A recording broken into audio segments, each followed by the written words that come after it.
Hey gang, JaimeAstin. I just want to follow up to the Black Friday video, me maintaining the car, and just talk to you. Traffic's kind of bad, so we'll turn the camera on. We're in the Miata, and you know, let's talk about servicing your own car. I know probably a lot of you do it, and probably even more if you don't. And you have to find the right balance when it comes to servicing your car. And when I say servicing your car, I'm including oil changes and even the cleanups, because when you service your own car, you get to know your car, and now you can substitute that with any of your hobby or whatever it is. You know, it's not servicing your car, whatever it is that you're going to be at least show a little passion about. You're going to get to know it. You're going to know the details about it. You're going to know when it's working right, and you're going to know when it's not working right. When you wash your own car, you see new scratches. You see things that are broken, things that need to be repaired. Versus when you just go have your car washed and take it through the automatic car wash, you don't know what's new. From month to month, week to week, day to day, you don't know what changed about it. When you service your own car, you get to see the details underneath, inside the hood, areas that you might need to touch up on next time, or even have questions about for a much better mechanic. Now, I didn't go to school or anything like that for auto repair. I do have a lot of my uncles, they're repair people. Well, one is a full mechanic, the other one's small engine repair, or two of them small engine, but they all service cars and their own cars and things like that. But I didn't start servicing my own car until I moved to California. You know, honestly, I had the mindset at one point that, shoot, I'm going to be a doctor anyhow. I'm never going to get my hands greasy touching a car. And I wised up real soon. If you're not going to service your car, you want to at least know how it works. Now, I always say that in some of the videos I post about, when you own something, you got to raise it, you got to graze it. You know, it's like you having a cow out there on the field. You're gonna feed it, you're gonna take care of it. You need to go out there and always check on them so you know what's up with them. Same thing with your computers, your car, your cameras, your fishing gear, whatever. You're always looking at it, touching it, maintaining it. You know what's up. So one of the first things I bought for my first car was a repair manual, and I bought that, and I started going through it. I didn't have any tools out here at one point. So, you know, you start out buying little tools, little kits a lot of times with the, you know, less expensive stuff, usually a lot of times cheaper stuff. I mean, those are tools that sometimes will break on you, but they get the job done. I've made some repairs, and you know, with, you know, the breaking of a socket or anything like that is usually on the rare side. But eventually, you're going to replace your tools with much better tools, things with much better warranties and or quality, you know, in the long run. But you got to get started somewhere. You just can't always just flop down a big, you know, sum of money. You know, I moved out here when I was 19, so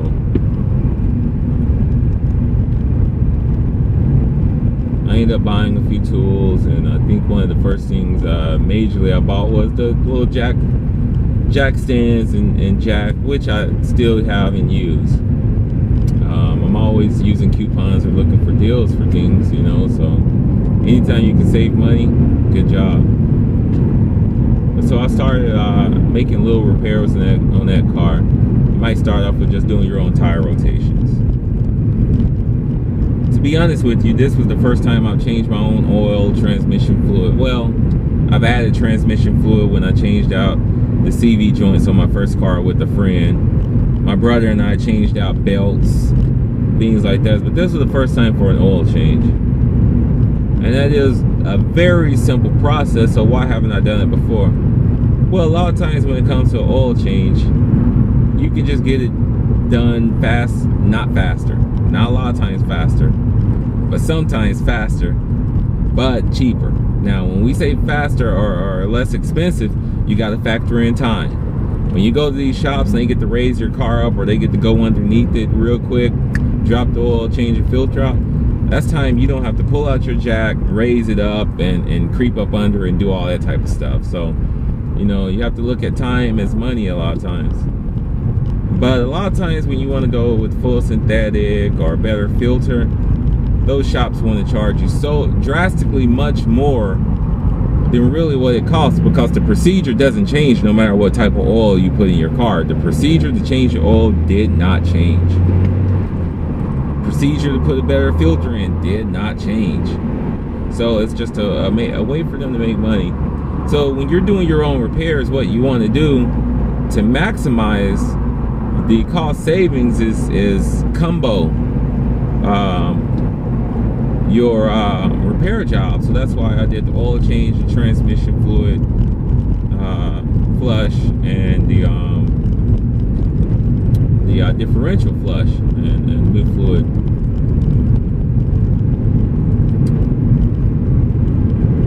So, you know, if you want to do a brake, I've changed my own brakes before. So you want to do that, you might want to flush the lines at that point too, you know. Just want to put everything together. But anywho, everything came out smoothly, of course.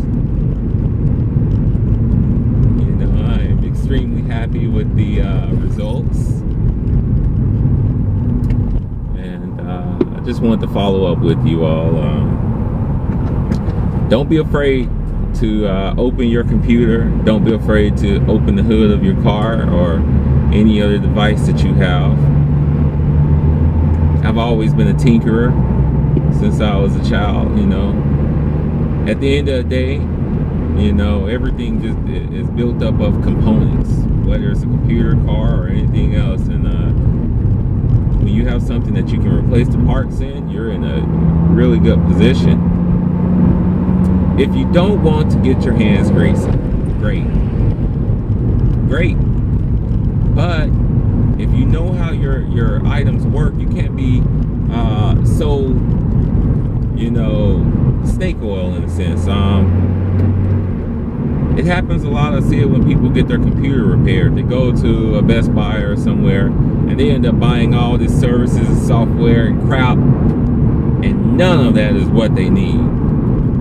But they're so ignorant that they say, okay.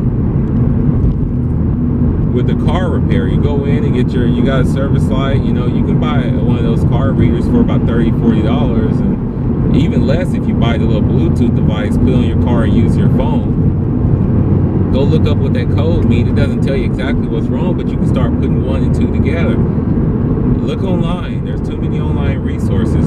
The best thing I will ever say you can do is join a car forum for your specific car. I don't care what your car is. There is probably a forum for the Pinto, and but for the most part, every car out there has a specific forum with enthusiasts and just not only enthusiasts but car owners, so they can say, hey, I got this problem, what you all do? I have this creaking sound, you know. They'll tell you, you know, their experience with it and how to repair it. YouTube, of course, you have videos. But if you know how your device works, or your car, your computer, when you go in and they want to start saying, oh, it's time for a fuel system cleaning, they're going to charge you a lot of money, and all they are doing is putting in some type of chemical and letting it run through the engine while you have it. They're not doing anything at that point. They're not flushing it while you're there or anything like that. Always ask what they're doing. I'm not saying not to trust. There are some good shops out there, but then there are also some shops that take advantage of people's ignorance. You know, so when you go to those quick lube changes, I mean, look on YouTube, find the bad repair shop videos. There are a ton of hidden camera shows. where you go in and get an oil change, they won't even change they don't change your oil, they don't change your oil filter. They charge you for a new bolt because they say yours is stripped, which is it's very rare that ever happens, honestly. And what I mean by that, if you're taking it to a good shop, they're not stripping your bolt to change your oil. That's just an easy sell, and they're going to charge you $5 and put your same bolt on there. Because why? You're never looking at that oil drain bolt. You're never looking at your oil filter that's never been changed. And doggone it, you don't even look at your oil to know that it was changed. It's still running black as I don't know what. You think it's going to be black when it should be a gold color. You don't even know, depending on the type of oil you're using. So if you're not going to do your own repairs, when it comes to oil change, let's say, put an X on your oil filter. Ask for your old parts back. If they change a part out, say I want the old. Even if you just want to say I just want to look at it and give it back to them. When it comes to doing the tire rotation, doggone it, put an X on your tires with a piece of chalk or a crayon or something, so you can see if they actually moved them. These people are charging you now. Here's the deal: if you're gonna go into the repair shop and then rush them on time and things like that, they're probably gonna drop your car without doing anything to it. So you need to understand that. Give it to them and let them have it. Personally, I rarely take my car to the dealership. When it comes with the new car, comes with the service, 2 years, 5 years, whatever. Yeah, I'll take it to them for that stuff just to keep the record good. But after that, I'm not going back to the dealership. Look in your service manual. I mean, especially nowadays cars, you can get your oil change every 5,000, every 10,000 miles. You can do that yourself. Put a good grade of oil in there and put a high quality filter in there. That's probably the more important part. You put some good oil in there, put a good filter in there, so to keep on filtering out the junk, and that way you can have an oil change that lasts a little bit longer. Anywho, just trying to say, knowledge is power. Knowledge is power. So if you have something that's wrong with anything, just look it up. Try to repair it. Computer programming, application, what have you. You all can learn that stuff too.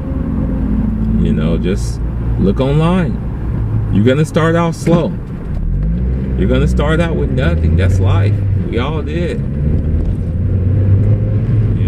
But the more you put to it, the more you get, the more you learn, the more power you have, the less confusion you have. There's some still things that confuse me. I don't plan on dropping my transmission or rebuilding an engine anytime soon, but you can. I could. Anywho, I'm almost at the office. Hope you all had a safe holiday, and